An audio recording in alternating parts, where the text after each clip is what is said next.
C'est dans de tout nouveaux murs que les enfants du périscolaire et ceux de la microcrèche ont fait leur rentrée à Baldenheim il y a plus d'un mois. Accolé au préau de l'école, le bâtiment de 700 m² répond à une attente importante de la part des habitants du territoire. En effet, alors que le nombre d'enfants décroît légèrement, les demandes en périscolaire, elles, sont croissantes au fil des ans.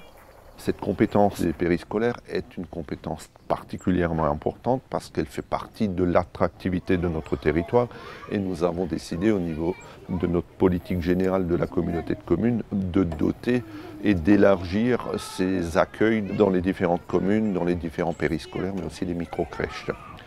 Nous avons déjà des réalisations qui ont été faites sur les communes de Sélestat où nous gérons d'ailleurs le périscolaire en régie, mais sur les communes avoisinantes ou limitrophes à Sélestat, nous avons des réalisations comme à Chervillers, à Châtenois, etc. On a mutualisé finalement cet accueil pour réaliser ce bâtiment-là et permettre aux enfants de Mussig et de Baldenheim d'intégrer le périscolaire ici dans ce nouveau bâtiment. Différents espaces composent ce nouveau bâtiment. Un périscolaire pouvant accueillir jusqu'à 100 enfants, une microcrèche, un espace restauration et des salles d'activités partagées pour les périscolaires et mises à disposition de l'école de Baldenheim. Pour Ludovic Streidel, le responsable du périscolaire, c'est une belle évolution d'avoir déménagé son bureau de l'ancienne salle des fêtes de Baldenheim à cet édifice tout neuf. C'est très agréable de travailler dans les nouveaux locaux. On a différentes salles, on fait plusieurs choses. On a une salle avec un thème particulier dans le centre. Et dans chaque salle, on fait des choses différentes. On a typiquement le Miam Miam Club. Donc c'est l'endroit où on mange, donc c'est le réfectoire. On a le Sporting Club, donc c'est la salle derrière moi où on fait énormément de sport. On a le Funnies Club, donc c'est l'endroit où on fait essentiellement des activités, des bricolages et des jeux de société. Et pour terminer, du coup, on a accès à la cour de l'école pour faire des jeux dehors.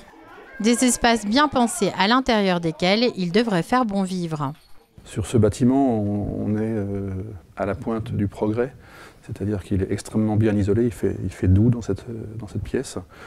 On a un chauffage par un système de pompe à chaleur eau qui a été dimensionné pour le bâtiment bien entendu, mais également en partenariat avec la commune pour un projet sur lequel il travaille, de foyer socioculturel à rénover.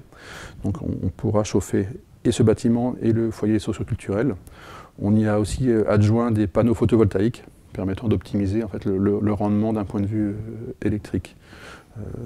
Ce dispositif permet également, en cas de forte chaleur, de faire ce qu'on appelle du géocooling, à savoir, à l'inverse du chauffage au sol, de faire circuler de l'eau plus fraîche dans les planchers et de rafraîchir de l'ordre de 1, 2 degrés et demi par rapport à ce qui pourrait être sans géocooling. On a optimisé le bâtiment pour que, au-delà des espaces dédiés, microcrèches, périscolaires et salles d'activité, toute la partie commune, des vestiaires, des sanitaires, des surfaces techniques de buanderie, etc., soient regroupées au milieu en un seul point et soient mutualisées sur l'ensemble des partenaires. Ça fait gagner de la surface. Un projet qui aura coûté 3 millions d'euros au total, dont un peu moins de la moitié a été subventionné. D'autres périscolaires devraient voir le jour dans les années à venir, notamment dans les communes de Sélestat et de Muttersols.